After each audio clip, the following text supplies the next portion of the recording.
The League of Women Voters of Johnson County, Kansas is a nonpartisan 501c3 grassroots civic organization. Nonpartisan, it means that we do not support or oppose any political party or candidate. We are political, however, and we are very, very involved in politics. We encourage informed and active participation in government. We work to increase understanding of major public policy issues. And the way that we influence public policy is through education and advocacy. Our voter registration team, our voter information team, our communication team, and other teams have been very busy this year. Voter registration just recently had events at 3 high schools and 3 colleges.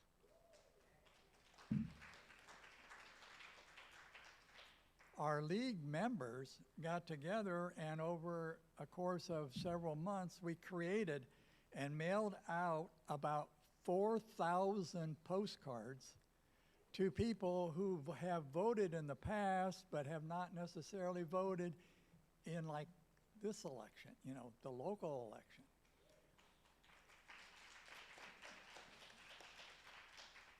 And then we texted about 53,000 voters in Johnson County and Wyandotte County, especially younger people, to get out the vote. So we've been busy. Then our activism team has been doing picketing on street corners throughout the county about twice a month for over 6 months now, and we expect to be continuing. Now, since we're coming into the Christmas season, into the end of the year and all that, since our league is 501c3, you can donate money to our league to do its work and then claim it as a charitable tax deduction. And what can you do right now? Okay, right now, tell your family and your friends to be sure to vote on or before this coming Tuesday, November 4th. This is an important election, and we need to elect people who will serve Johnson County well and Wyandotte County well. Vote411.org is a good resource, but your word of mouth is very important in that. So please do that. Now I'm going to turn the meeting over to Colette Poncho, who has news about our upcoming holiday party.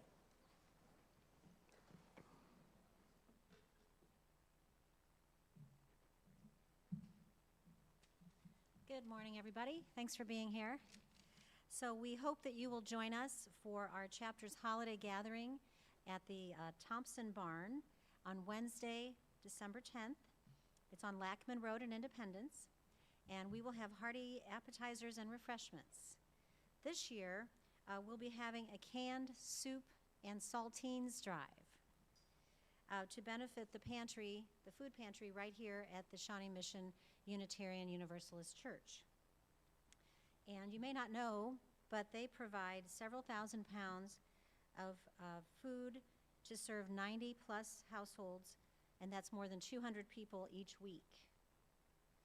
So, and I wanted to thank the many of you who already bring food and set it over here so the pantry can collect. So many of you are already doing this, but I thought if we really put a big push on for the holiday season and bring canned foods and saltines, that would be terrific. And as you may know from watching the news, our donations to food pantries are more important than ever. Food banks like Harvesters have not been able to make regular deliveries to food pantries like this one during the shutdown, and also some funding issues there, making pantries more dependent on private cash and food donations. So just to wrap that up, any brand of soup, Pop Tops are great. It doesn't have to be the fancy brand, but if you want to, you can. and then the 4 packs of the saltines that helps them separate those and give them to more families. So we won't have a meeting in December like this, so we will be at the Thompson Barn on the 10th of December, and we hope to see you there. Thank you.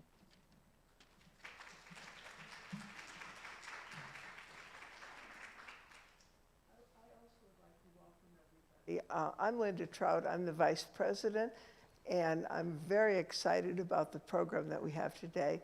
The topic is media literacy. And last January, when the board did a survey of all of you on one of these programs and said, what topics would you most like to see covered, the #1 topic was media literacy. So we've been working to have a program that addresses what you say you needed. We've got a great one today. So we have 2 great speakers. First, we have Clay Wirestone, who is right next to me. He serves as the opinion editor of the Kansas Reflector. His work has appeared in more than 200 outlets in 30 states. He's written columns and edited copies for newsrooms in Kansas, New Hampshire, Florida, and Pennsylvania. If you looked at this morning's Reflector, he was there. You see him all the time, editing it and writing articles for it. He also served for 4 years as the nonprofit Kansas Action for Children as the communications director. His first book will be published by the University Press of Kansas next year. He graduated from the University of Kansas and lives in Lawrence with his husband and son. Matthew Kelly is the Kansas City Star's Kansas State government reporter. That means he's all over Kansas covering what's going on. Excuse me. He previously covered local government for the Wichita Eagle. Matthew graduated from Wichita State University. He edits the weekly Kansas City Star politics newsletter, which you get every week telling you about what's going on. Throughout this time, starting now, if you have questions for our panelists, please use the card on your chair to write them. We'll collect them and we'll ask questions to our panelists as time permits. To begin, I'm going to ask each of our guests to briefly describe how you would define media literacy. Clay, would you like to start? So, I mean, I was thinking about this very question. You know, what do even the words media literacy mean, and what do most people think that they mean? And I think there, broadly speaking, are 2 ways that you can think about it, or I think 2 ways that I would. One of them is, how do I become an informed and responsible consumer of news? So in other words, how do I know what's going on? How can I judge the news that I see? How, you know, as in, do I feel like it's trustworthy or not? And basically that concept of media literacy would be, you know, how am I a well-informed person? And not just being well-informed, but being critical at times, being able to look at that information and say, well, I can see this, but maybe I have some questions about it. You know, I think there's a much more intensive way you can talk about media literacy, which is just really going into, you know, the different forms, because, you know, even though, you know, very few people read print newspapers these days, you know, print outlets, or folks who've worked for print outlets, people like, you know, the guy to my left and myself, and, you know, the Eagle and the Star, and, you know, there's so many folks that have kind of that print background. There's broadcast, which is different. There's folks who are kind of native online, and, you know, even some people who just work in the social media space. So there's some really in-depth stuff you could do, like if you wanted to be a journalism professor or something, where you're really talking kind of in-depth about approaches to news and how it's covered. But I think for most of us, it's probably just, how do we deal with what's in front of us, and how are we best informed? Hey, good morning, everyone. I want to thank you for coming out, just because civic engagement is huge, and the fact that you're here shows that you care. I do not want to belabor this point, because I think that was an excellent description of media literacy at a high level and more general level.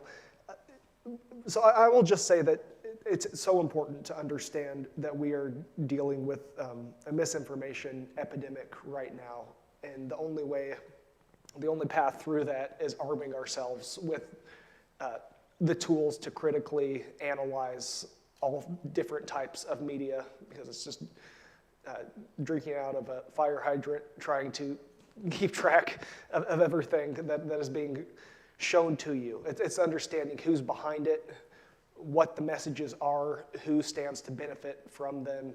And I think a really critical component of media literacy is understanding the difference between news reporting and opinion coverage and editorial coverage. So it's great to be able to have this conversation, just because even in publications and outlets that do both of those, there is a hard line. Yes, the Star will endorse candidates for local races. I have absolutely no say in that. I don't have discussions with them. I will sometimes read them, but that's understanding when something is clearly labeled as opinion is really important, and then understanding that a lot of that native online content that you're interacting with that does meld commentary and factual reporting, because there is really important reporting that can be done through opinion journalism. It's just understanding what's what. Okay, well, I think that's a good way to start. I almost feel like following up before I ask more questions, because what do you do when it's not labeled? What do you do with opinion journalism that is not labeled opinion? In the Star and in the Reflector, it clearly says, I know which I'm reading. What about other areas that don't do that? Okay. I mean, I think it is very important to be skeptical of places that don't do that. It is a challenge, because all responsible news outlets that I know of work a lot on context.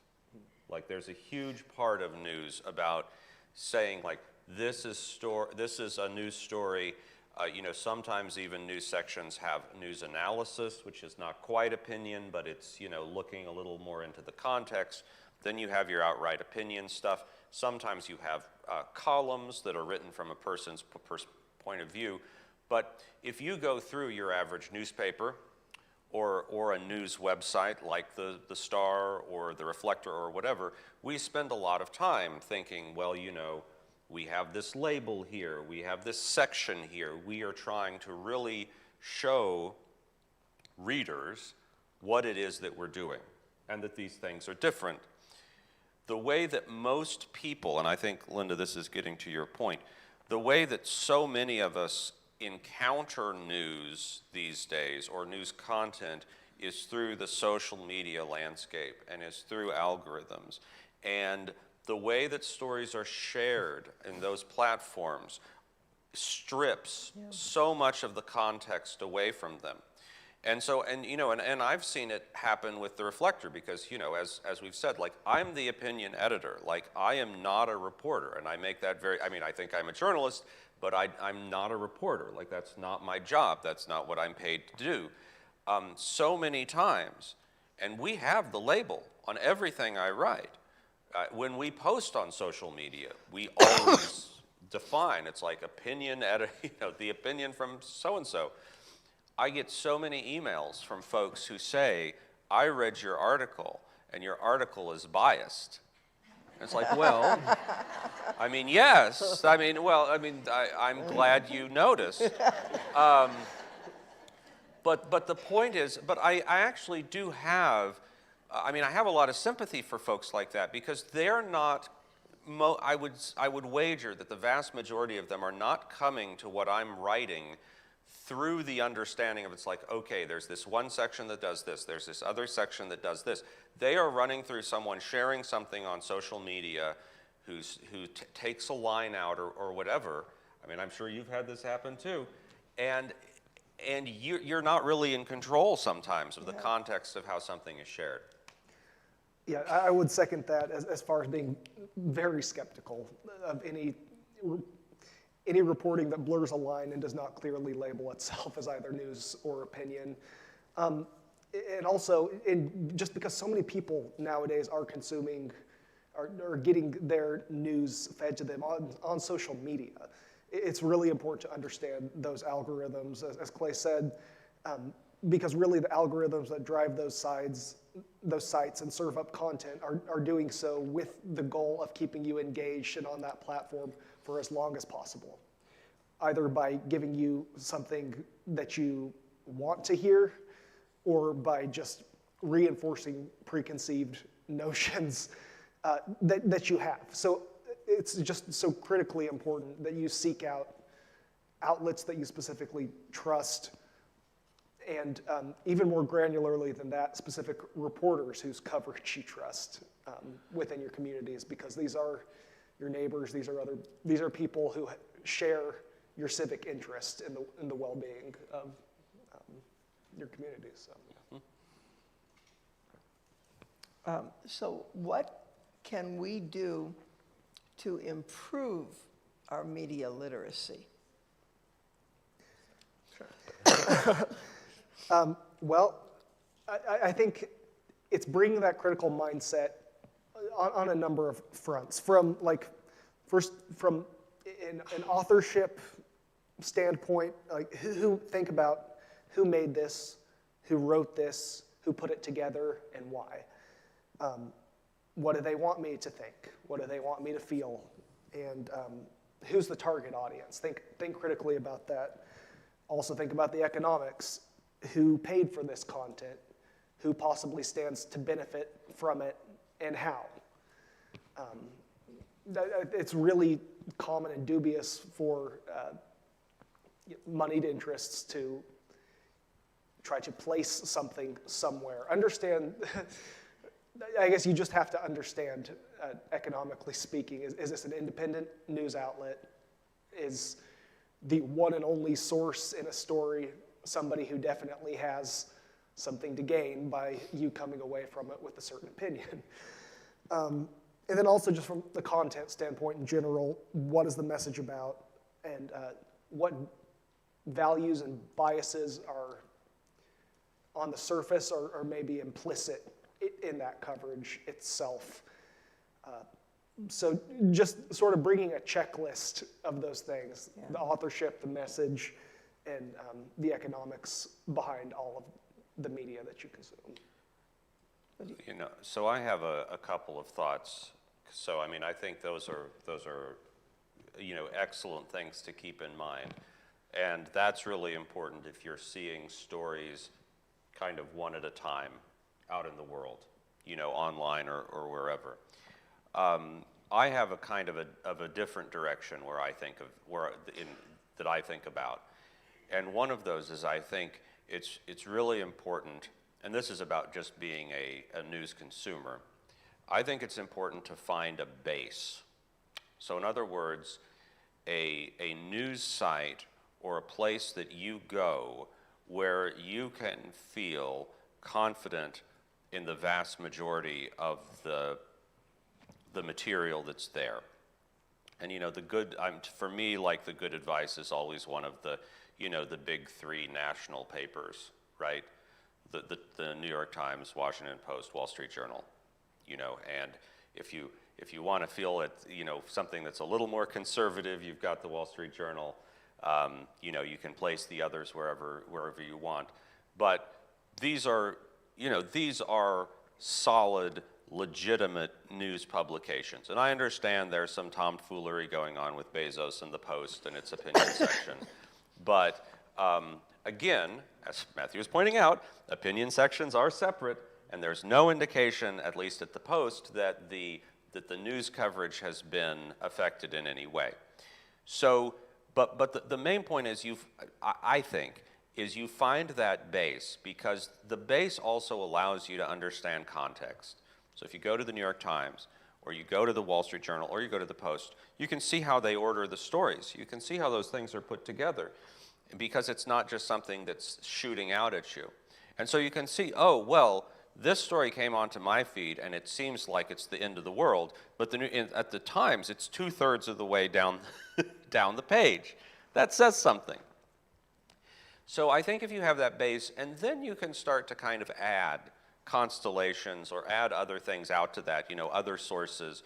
It's good to have local media sources. In the past, I would always, I think we would regularly say, oh, find your hometown paper. That's a little more challenging these days because we have, some ghost papers, I think you'd say, where there are places that don't really have anyone on staff.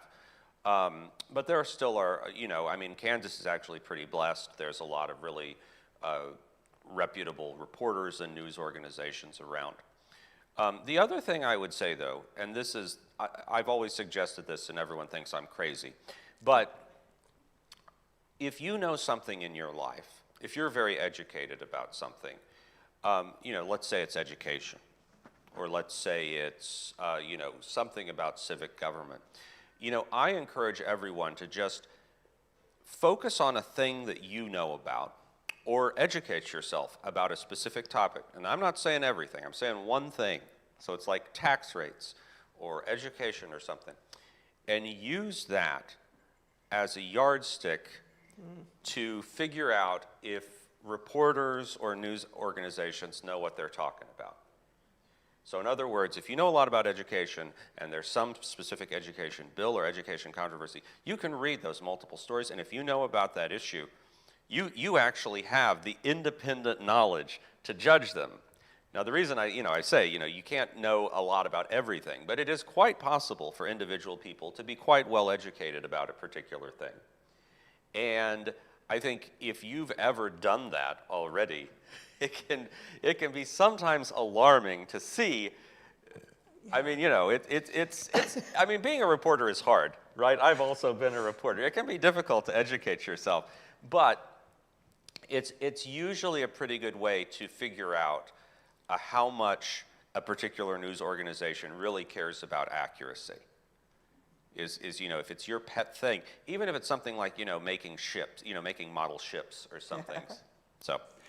No, that's such good points there. And I really, so much of a reporter's job is trying to understand really, really high level subjects and to synthesize the information that you may really just be wrapping your mind around to convey it at a level where readers can not only understand it, but understand how it applies to their lives and why it matters. Because there are so many boring hours-long meetings that I sit through and that I watch, and there might just be one nugget of something that is the tie-in. That's what you can relate back to people and understand how this boring procedural decision is going to impact your life.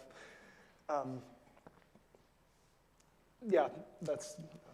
Well, I'd like to ask you, Matthew, about something that you just mentioned to me before we started, and that's to use that as an example of what's going on. The private prison in Leavenworth is something that most of us had never given a thought to. I mean, we know there are prisons in Leavenworth, and we go on about our lives.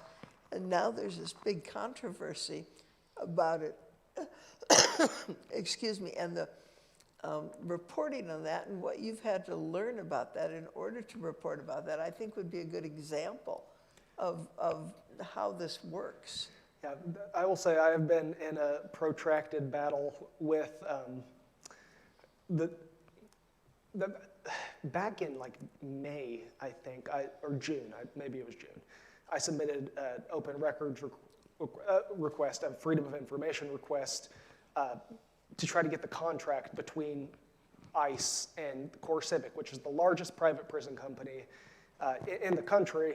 And I knew that they had entered into a contract because they had said as much on an earnings call, but they have been fighting me, going back and forth for months, saying that they can't fulfill my request. So that's something that has been very frustrating.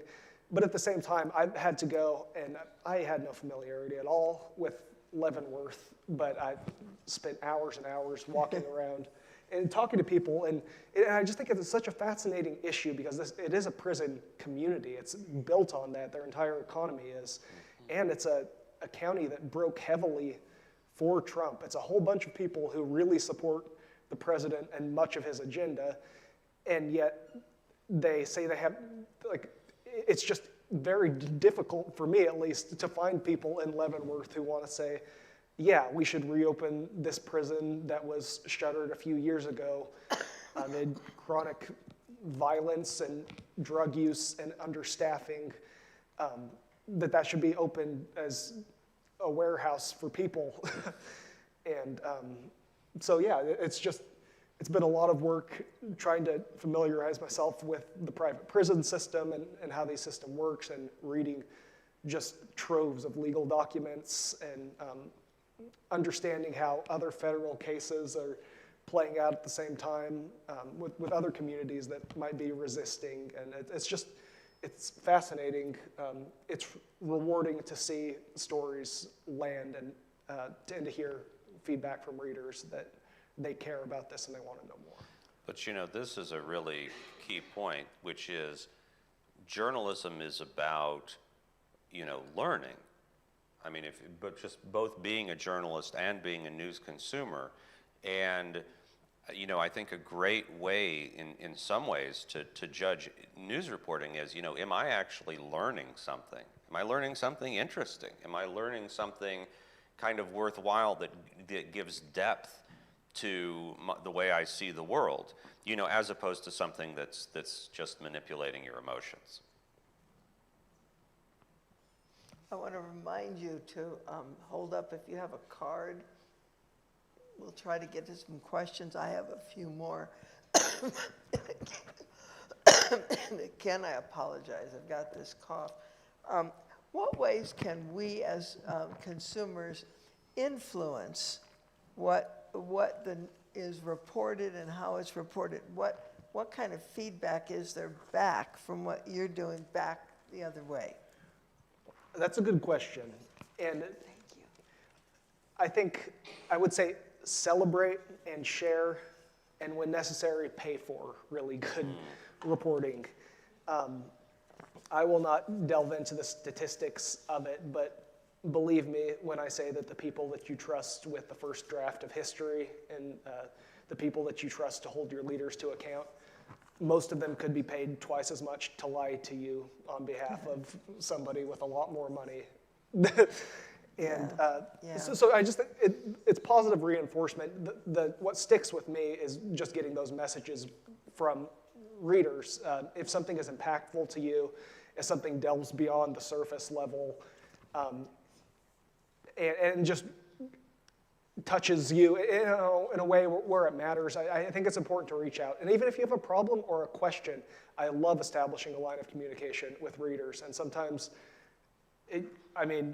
you will get virulent comments from people all across the political spectrum, and oftentimes it's just that point of contact is all you need, and people are kind of disarmed by even hearing back when you do respond. And it establishes really interesting, sometimes sources out of that. But I think there is a positive reinforcement aspect, because that is why if you're a journalist and you've decided that this is what you're going to do with your life, you're doing it because of the impact. And so it means a lot to hear from people. I guess also, I don't know, just read it and share it. And from a corporate news standpoint, and maybe it's a double-edged sword because I do have access to analytics. I can see what people read and what they don't read. And sometimes that's the most demoralizing part of my job. I'm not saying you shouldn't read about Taylor Swift. I'm not saying you shouldn't read about the Chiefs. I'm just saying that while you're there, click around and get some of the other stuff too. Yes, I also have access to analytics, and believe me, you don't want that. Well, it's just, I mean, one of the things that I mean, I'm sure Matthew sees too, is, if you talk to people in an environment like this, or if you give someone a survey about what they want to see out of news, they'll tell you things, but we actually know what you do. Yeah. We actually know what you look at, and it ain't always the same. I will also say that, I make a point of responding to everyone who sends me an email. And just like Matt was saying, it's really, I mean, even the people who send me terrible, terrible things, because, I think it's important, and it is fascinating, because a lot of people feel like they're reaching out to a journalist. I mean, you can just tell they think no one's going to respond. And then when you do, they're like, holy crap, well, I probably shouldn't have called you a monster then. So, I mean, that is important. But I think, going back to the very first thing that Matthew said, your support in terms of subscribing to a newsletter, just signing up for a newsletter, paying that subscription, making a donation, whatever it is that is tangible, that gets your name on the list, that, maybe some financial support of one kind or another if you can swing it, like, those things really matter. And especially the smaller the level you get to, when you get to the state level or the regional or the local level, that stuff makes more of a difference than you can imagine. I had one more topic I wanted to discuss before we get to the questions. And then, what is it that all of us can do to influence our children and grandchildren and how they develop media literacy and understand what they're getting? Sure. All you. All right. Well, I mean, it's acknowledging that it's a lifelong process, media literacy is. So in the same way that I would recommend that you equip yourself with that healthy dose of skepticism, and you really encourage your kids, your grandkids, if you have questions, let's talk about it. Have news be a conversation starter, not something that you just consume or doom scroll. That's a word that they'll use a lot. Understand that at least your grandkids, most of them are going to be consuming news online, and a lot of the content that they're getting is actually from what I would describe as news aggregators, which are people who do oftentimes care, but they are presenting reporting that is not their own independent reporting and pulling it together, and oftentimes giving their own sort of analysis or opinion about that. So that's not necessarily a terrible thing, but I would say recommend, if they link to sources, go through, read the stories. Don't just read one story on a topic. Actively seek out several different sources. And I would say there are several really good sites for that track media bias, and if you're just like trying to place where on an ideological spectrum an outlet might fall, there's one called All Sides Media, one is called Ad Fontes, I believe, and it'll sort of just show a left-right spectrum, but also, and I forget which one it is, but they do something that I think is really important, which is breaking out another sort of factor in that, which is independent reporting, like which of these sites is doing their own investigating and reporting versus aggregating and just sort of regurgitating something that somebody else did. And then I think it feels kind of like a long shot, and these things are slow moving, but my personal opinion is things are going to get much worse. I hate to sound cynical, but with generative AI where it is right now, you almost can't believe your eyes immediately. You have to look for try to authenticate things. And I don't know how we're going to get to a point where people are really buying into lifelong media literacy until we introduce a component to K-12 education, honestly, because what could be a more important skill to equip young people with launching into the world than just like, how do you navigate this firestorm of information and disinformation? So, I mean, maybe lobby people about that. The one thing I would say to share with folks, and I think many of us in this room, I include myself in this, perhaps not Matthew, we're old enough to remember when newspapers would run stories that were boring. No, I'm serious. And I would be assigned to write or edit stories that were boring. And when I say that, it's like it's a budget thing or whatever. And you'd write the story, I was largely a copy editor for a lot of years, and I'd sit down and I'd read this story and I'd be like, oh my God, this is just putting me to sleep.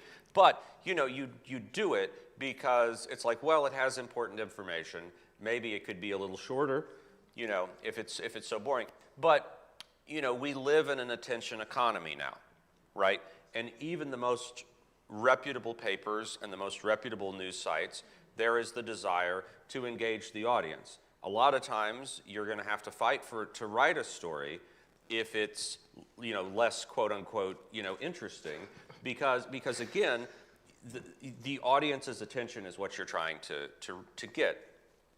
And so I'm not saying that we need to go back to a world where a lot of news is boring, but I am saying that if you are looking at news, or if your kids or your grandkids are looking at news, and it's always making them feel something, that's a danger sign. I think that's a real danger sign. Your news should not always make you have an emotional response. That's not normal. Sometimes it is maybe, but the point is that there is such an emphasis on trying to get people egged up, in one way or another. And I think to me, that's always the alarm bell. It's like, man, if I am just feeling so much rage, if I'm feeling so much doom reading this thing, or it's like, why is that? Why am I getting engaged in this thing emotionally this way? And being able to have the mind to step back, and this is going to be super important with the AI stuff.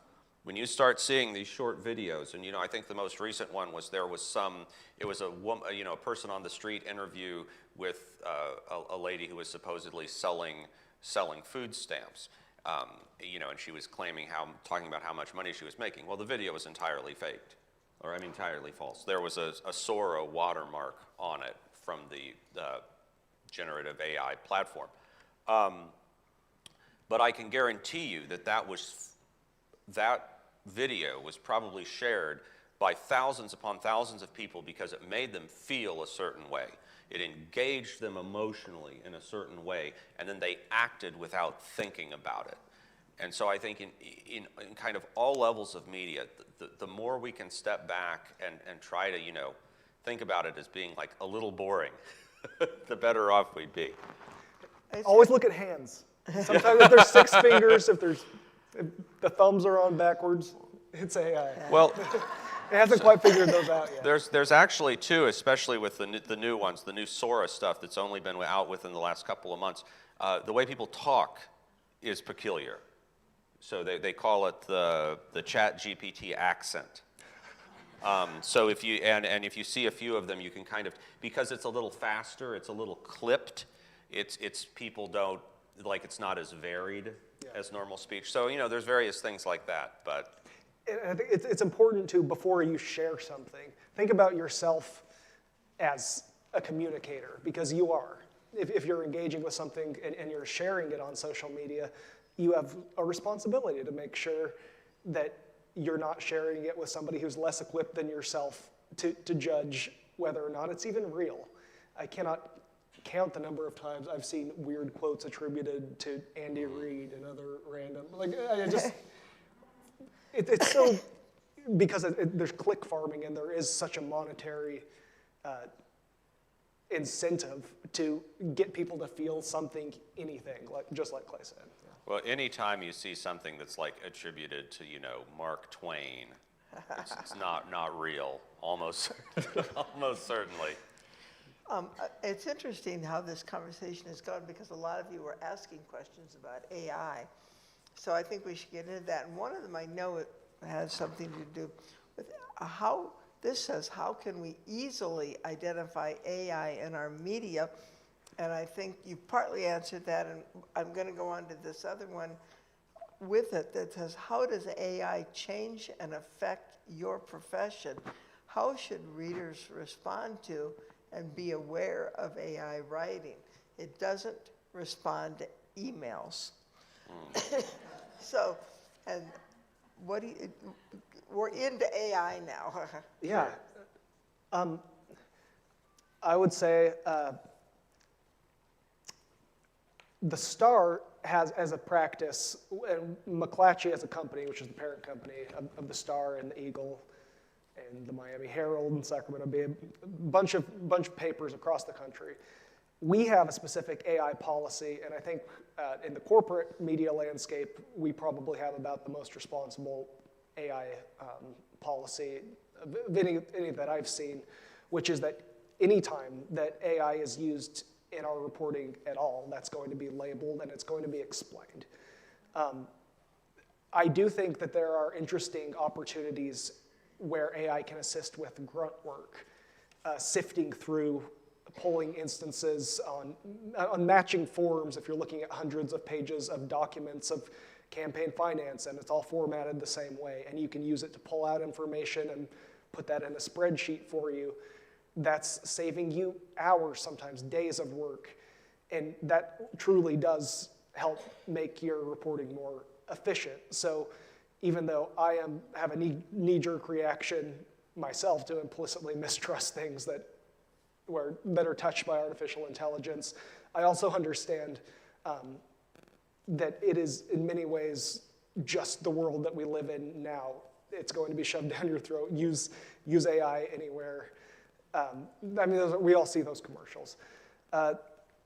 Specifically for the Star, though, like I said, everything will be labeled.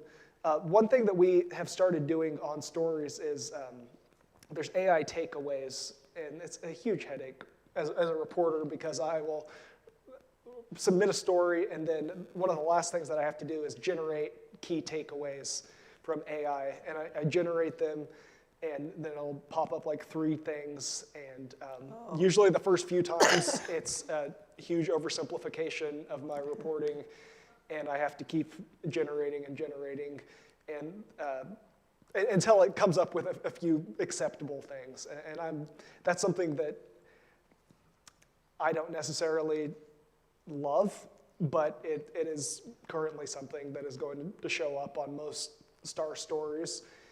But there's other uses of AI that are, I think, not nefarious. There's AI voices. If you don't want to read a story, you can click on it, and you can have a story read to you in a slightly uncanny valley voice. And I don't think that's terrible. I think that's just another way to consume reporting. So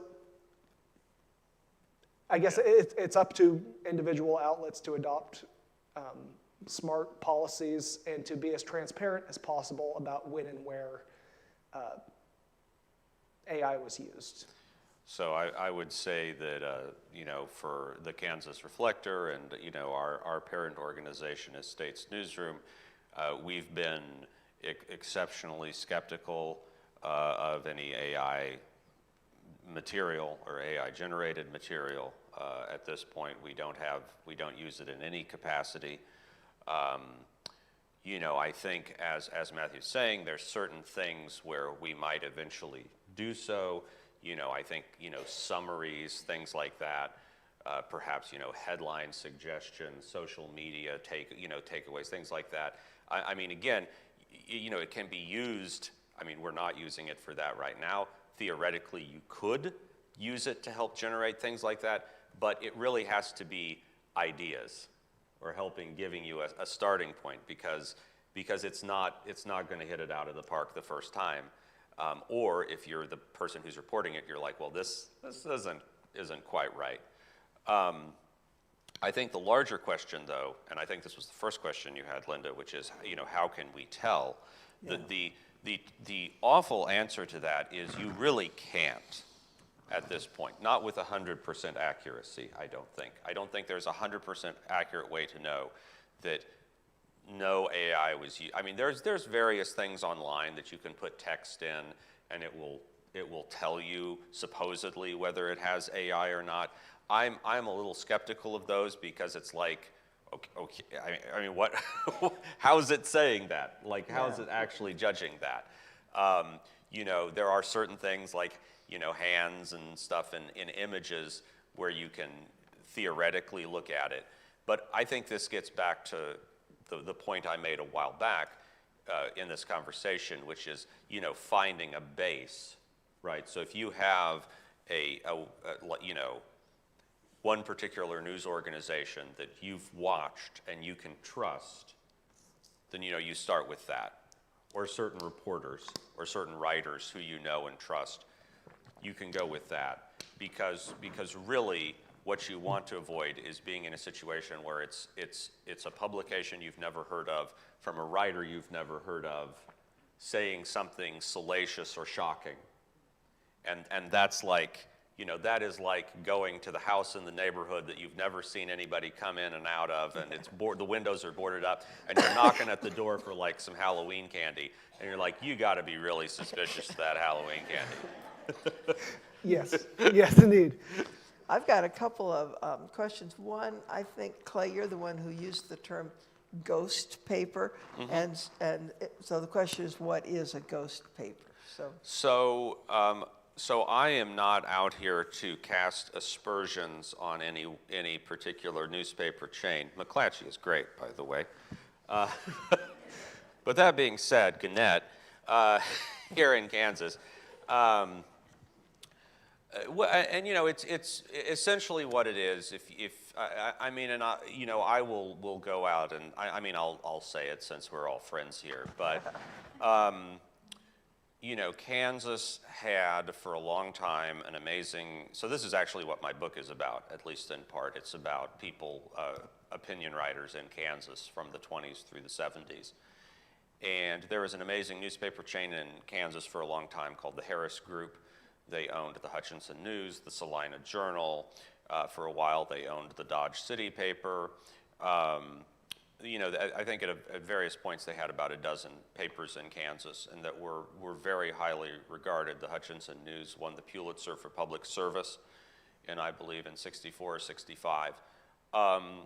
These were incredible newsrooms. I interned in Salina back in 2000, and these were tiny towns, or not tiny, but they were moderate-sized towns that would have newspapers with staffs of 40 or 50 people, things that today in big cities, newspapers would be surprised to have. And there was a lot of consolidation, and Harris sold all of its papers in 2016 to Gatehouse, which eventually merged with another company called Gannett. They rebranded as Gannett. I believe they are the largest owner of newspapers in the United States at this point. And while some of those outlets continue to do good work, the Topeka Capital Journal still has several reporters who go to the State House, and they do good work. Some of those papers, well, some of them they've sold, but they still own Hutchinson, they still own Salina, and to my knowledge, there is no employee in Hutchinson, and perhaps one in Salina. And so, they had some notoriety a couple of years ago when in Hutchinson they had a big front page story on the Hutchinson News that was about a Hutchinson in a different state. Oh. Because it was apparently they had a freelancer, and someone had just seen like something on their feed. It's like, oh, these seniors are doing something great in Hutchinson, and they're like, okay, write this. And the freelancer was like, well, it's weird, it's in Minnesota, but I guess. And wrote it, and they ran it on the front page of the paper. So yes, but the thing is, it's important to understand this isn't just in Kansas. This is true basically, and it's not just Gannett either. There are some other places that do this, and the reason is because to my mind, it's actually a little bit predatory on some folks who have just subscribed to the paper for 30, 40, 50 years, and will continue to pay that bill and continue to get the paper, but there's no longer any local coverage in it.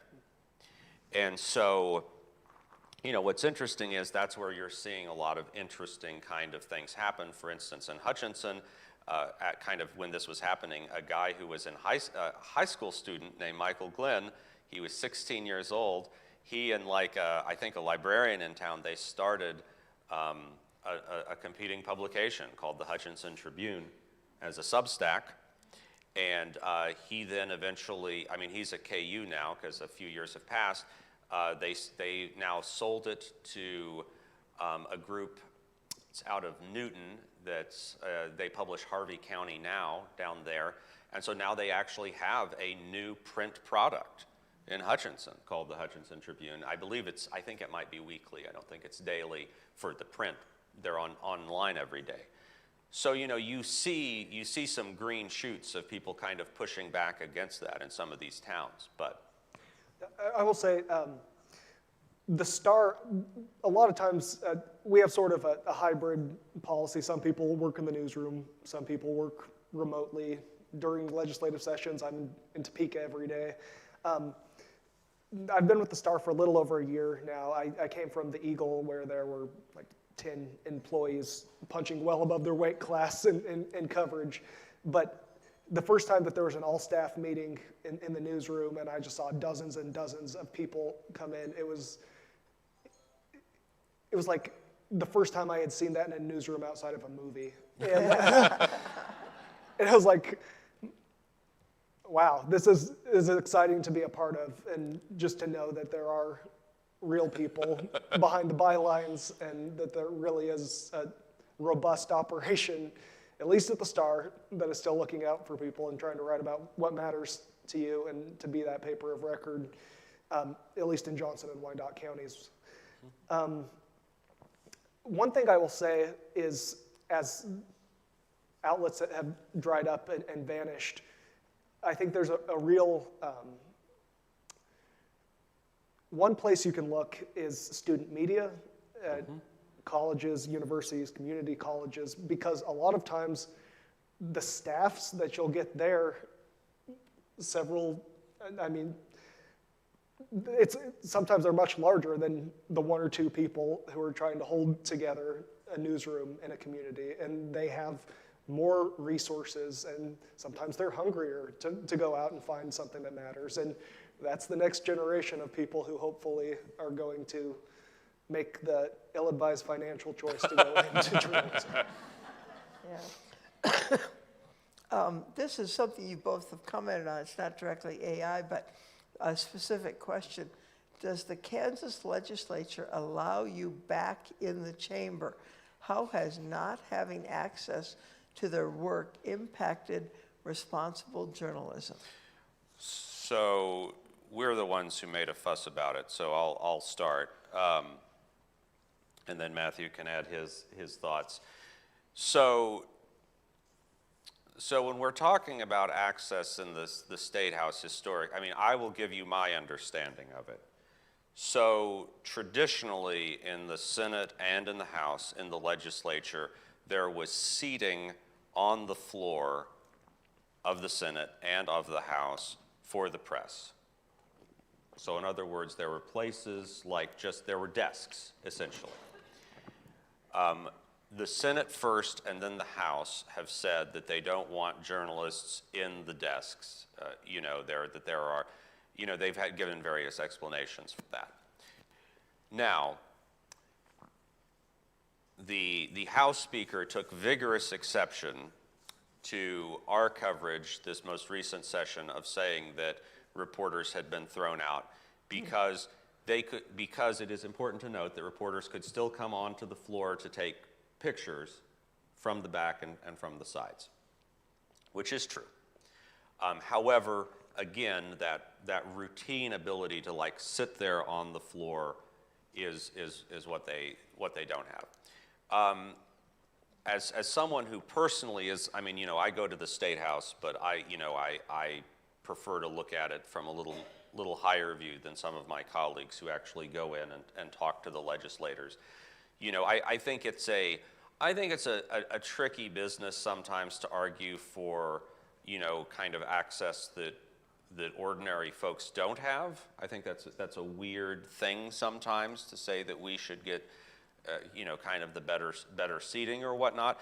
I understand all the arguments for it, and I think those arguments are probably good, but I don't know that it necessarily changes the quality of the work so much.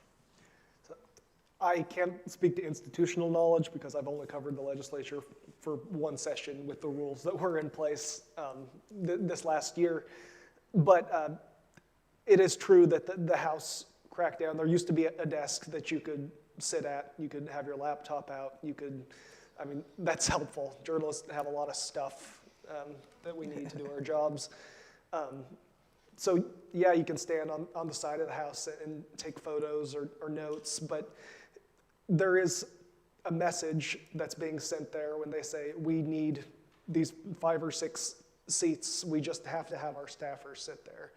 And that message is, this is our space, this is not your space. And ultimately, it's the people's house, and I would love as much access as possible. The House is still better than the Senate.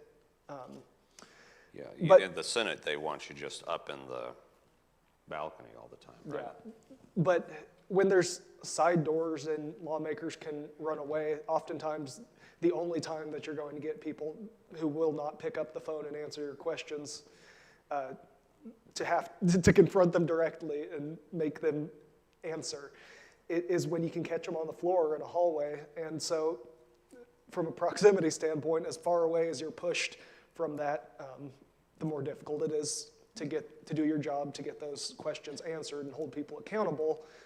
And then also, there was, in the midst of a budget process last year, several lawmakers made a big stink about outlets and even access to the press corridor in the Capitol is its own political game. I know the Reflector is not given a space. Meanwhile, I'm in an office there that used to have Eagle and Star reporters, and now I'm just the one person from McClatchy Media who has an office there. But basically, they said the rent was too low. We're not charging outlets enough, and so they thought that we could fix a looming budget hole. One lawmaker in particular, Virgil Peck, I'll give him a shout out, state senator, said that at several of his town hall meetings, constituents came to him, and that was their biggest concern, was the free ride that we're giving these journalists who just want to attack him. That's what his constituents said. Yeah. Who am I to say otherwise? I mean, I will just add to that and say, I mean, it is a tricky business because, again, you want access, you want to be able to talk to people, but you also, I hate the idea that you're in a building like that and you owe the lawmakers something. Yeah. And so, for the Reflector, sure, would we like to have office space? Yeah, but it's like, I also don't want to be in a situation where we feel like, we were given a favor. Yeah, right? That's all handled by, I think, legislative administrative services. It's one of numerous departments outlets that do have offices pay a little bit of money to. I understand that standpoint. I like having a desk that I can spread stuff out on, but not everybody is given that luxury. We have two kind of questions, two different ways of kind of saying the same thing, so let me read them both. How can we check our own bias? Number 2, what role does loyalty play in the news consumer's willingness to take a critical approach to news? So basically 2 ways of saying the same thing. Would you like to comment on that? I mean, I'll take a crack at it from the opinion side of the ledger, because this is kind of my bread and butter all the time. I will say that for me, even though I don't know that anyone ever believes me when I say this, but I am so concerned, and I think it's because I write opinion, I am so concerned with fairness. I really am. Like, and pieces that I write about, if I write something about Ty Masterson as the president of the Senate, if I write something about these various folks, I will reach out for comment. 90% of the time they don't respond, but I do try to get comment. I do try to make sure to link to original reporting. I try to give as much context as possible. Fairness is hugely important to me because, I'm asking, because I'm telling you what I think, and because I'm telling you what I think, I want it to be very clear about how I arrived there. But I think that process means you have to ask yourself every time, and I think this is something that a good reporter does as well. You have to examine why it is that you're thinking what you're thinking at each step. It's like, so I believe this, and why do I believe it? And it's like, in some cases, I believe it because it's just like a deeply held, like, foundational value. And I've written about this before. I have certain things that I don't budge on, right? Healthcare, LGBTQ plus equality. There's certain things for me that are just, these are my bedrock things.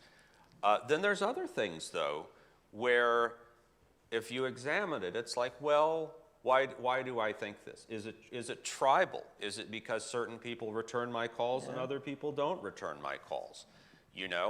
And maybe that doesn't lead me to write anything differently, but I think it's always incredibly helpful to interrogate yourself about that, because it can be so easy to be reflexive and just say, oh, this is so-and-so being this way. That's so-and-so being that way. That's just the way they are. Well, is it really? And, and also talking to other people, because sometimes, and, sometimes I will be writing about a legislator who perhaps I don't know very well. And I will say, boy, it seems like this person said or did something really, really dumb. But then I will often, if I can't get a hold of the person, I will talk to another reporter, or I'll talk to someone who's covered that before. I'm like, hey, this is my take on this. Or sometimes I'll call somebody who I just know who's kind of an outside person, like a nonprofit person or somebody like that, and just say, what's your take on this guy? What's your take on this gal? Is what I'm feeling about this actually justified? Is it actually worth going after this person in this way? And there have been a few times, honestly, when I've done it, and they're like, well, so-and-so is strange in this particular way, but a good person otherwise, whatever. And so I just think I really want to try as hard as I can, since I'm asking for somebody's trust to give you my opinion, to be worthy of that trust. So that's kind of my thing. Yeah, I think interrogate yourself, that's such a good way to put it, because true objectivity is kind of a myth, and I think that it actually is a disservice to yourself and to readers to not acknowledge the fact that you bring your life experience and your own preconceived notions and biases into what you do. And it's just, it's so important to interrogate yourself at the outset. So don't reflexively, like you said, go about writing something the same way you always would. Look at the facts themselves, especially in politics, when so much of what people do is calculated and there's layers upon layers of meaning, and things can sometimes be so transactional. People trade votes on something because they're trying to get something else. It's just important to understand dynamics and to always ask. And I'm the same way. I will never write about somebody doing something wrong or doing something questionable without asking them about it. And, because everybody that I write about has my phone number. And if I misrepresent what they're doing, I will hear about it, and I will have to correct the record if I mess something up. But it's also, I guess the question of loyalty is interesting, because I'm not sure if you're saying loyalty to a publication, or like if you start to see something, an outlet that you trust is reporting something that you see as shoddy or not. I guess that's really why I think it's important to get as granular as possible, at least with local and state level reporting, understand not just an outlet, but an individual reporter's work, and somebody who is going to